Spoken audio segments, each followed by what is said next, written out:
All right, section 8.4, derivatives of logarithms. We're starting off with the derivative of natural logarithm of x. Natural logarithm of x is log of x base e. E to the power of x is the corresponding exponential, which is really nice for calculus because it is its own derivative. Okay? So ln of x. Okay, let's take the derivative of this with respect to x. Well, we actually know that ln of x, okay, is log of x base e, right? And so if this is what y equals, okay, so let's let this equal the function y, I can rewrite this now as e to the y equals x. So you rewrite a logarithm as an exponential. Now that we have this, we can actually go ahead and take the derivative of this, because remember, this is y is ln of x is what I'm taking the derivative of. So instead of this, I'm going to take the derivative of this, which becomes the derivative with respect to x of e to the y, and the derivative with respect to x of x. Well, this right here is e to the y times derivative of y with respect to x. And over here, this is 1. So dy over dx is actually 1 over e to the y. And of course, e to the y is x, and so this can be written as x. Now, this is a very quick proof of what the derivative of ln of x is, but when it's all said and done, we have the derivative of ln of x equals 1 over x. So this is our rule, what I just stated. I do want to mention here too that don't forget the chain rule and all of the other rules that we've learned, and that is that if you have something that's not just x, right? If you have, this is some function, it could be 2x, it could be x squared, it could be 3x minus 5, anything like that, then you have to apply the chain rule. So this becomes this, but then you would have to multiply by the derivative of what's inside, okay? And in this notation here that you've seen me use as well, the derivative of ln of u is 1 over u times u prime. So that's basic chain rule stuff. Got to remember that. All of the other rules, product, quotient, sum, difference, all that sort of stuff, constant, multiple, all those rules apply to this derivative as well. Questions? Okay. So we're going to do some examples, and we'll just go over some examples, and say if you have any problems, just let me know. This would be a good example of a question that you would have to know how to do. And of course, there's a few things in play here, isn't there? Y equals x ln x. Okay? Just a couple things of note here. Ln itself, natural logarithm, cannot exist on its own. Right? So this is not x times ln times x. Okay? Just so we know that. The logarithm is nothing without this right here. Okay, you have to have the logarithm of something. It can't be ln by itself. So we just got to remember that. So we have a product. So we're going to need to use the product rule here. Okay? And when we need the derivative of ln of x, we know that it is what? 1 over x. Okay? So y prime, or dy over dx. Y prime is the derivative of the first times the second, plus the first times the derivative of the second, and you remember that this is 1 over x. Okay? So y prime equals ln of x plus x times 1 over x is 1. There is the derivative. So that's one example 1a in your textbook right here, y equals x ln x. So product rule here, and 1 plus ln x or ln x plus 1, same thing. Okay. Another example would be where we'd have to use the chain rule, where this is not x, like it is here, but it's a derivative. So let's see if we have that one next. No, we don't have that exact one, but we have one like it here. Okay. So if we're going to find f prime of x here, then again, is this a product rule situation? Is this product rule? Please say no. Thank you. Thank you for saying no.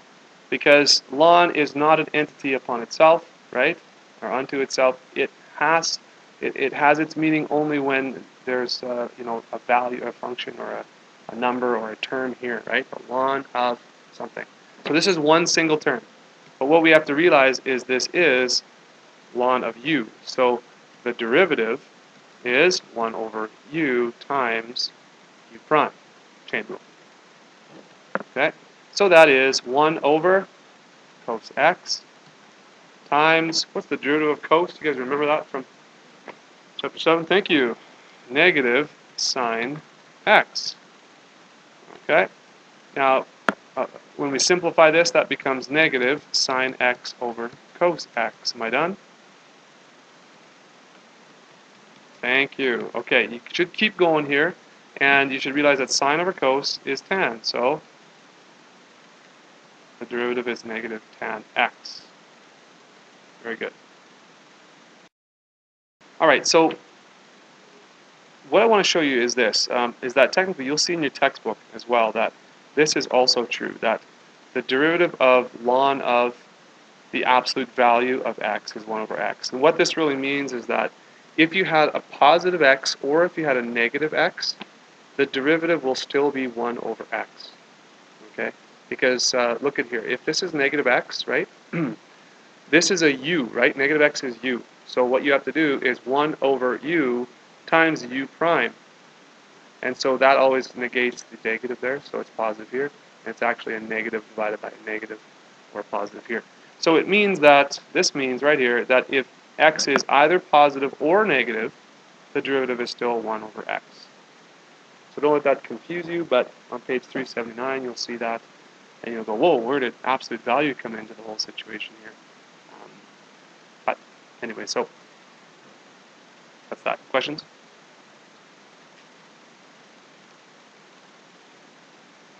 All right, so let's move on here. What about the derivative of an exponential, or a power here, the derivative of a power? Well, I'm not going to go too far into the derivation of this or why this one is, but this is the general derivative of b to the power of x. That is any base, so any function with any base to the power of x equals b to the x times the natural logarithm of b. Okay, so you want to write that down on page 379. So if I'm getting your question right, you're saying why don't we just use the power rule, or the right, or the power rule, I guess. Well, remember the power rule was with something like this. You're taking the derivative of this, and this number comes down, and you subtract 1 from this number, and you get 3x squared, right? But this is different because this is an exponential function. It's an exponential. It's a power with a variable in the exponent position. So it's a very different set of rules for x there. Okay, and this b, the base would be, just a regular number. Okay, so this is for an exponential, a function. Like for example, let's say 2 to the power of x. Okay. So if I've got an equation of y equals 2 to the power of x, an exponential function, and I'm trying to find the derivative for this, okay, then what this is saying is that the derivative is 2 to the power of x times the natural logarithm of 2. That's what the value is.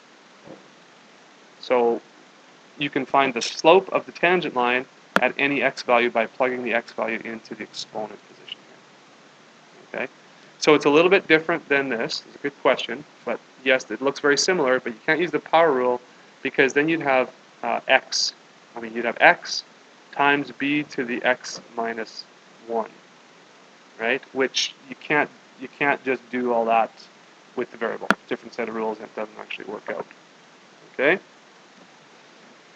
All right. I tell you what, why don't we go ahead and graph this, 2 to the power of x, okay? So good, do you have your graphing calculators with you? Okay, go ahead and grab your calculator. All right, so if we graph y equals 2 to the power of x, you get a graph that looks like this, right? Now, if I want to find the slope of the tangent line at an x value, I would put that x value into this expression right here, and that should be the value of the slope. Okay? Right? So let's test. Actually, let's move this window here. So let's get this window. Let's take the x min. We don't need it that. Let's just go -1, and let's go y min -1. Okay, and let's see what happens there. We'll be able to, yeah, be able to see just a little bit closer view of that. Now, actually, I'm going to make that x min maybe -3, just because I want to show you something here. Okay, so the slope of the tangent line at x equals 0 should be equal to this value, right? The slope of the tangent should equal 2 to the power of 0 times the natural logarithm of 2. What's 2 to the power of 0? 1. So that should equal the natural logarithm of 2. What's the natural logarithm of 2? Well, ln 2. That is 0.693147. 0.693147. So that should be our slope, right, of our tangent line. So at x equals 0, what would be the equation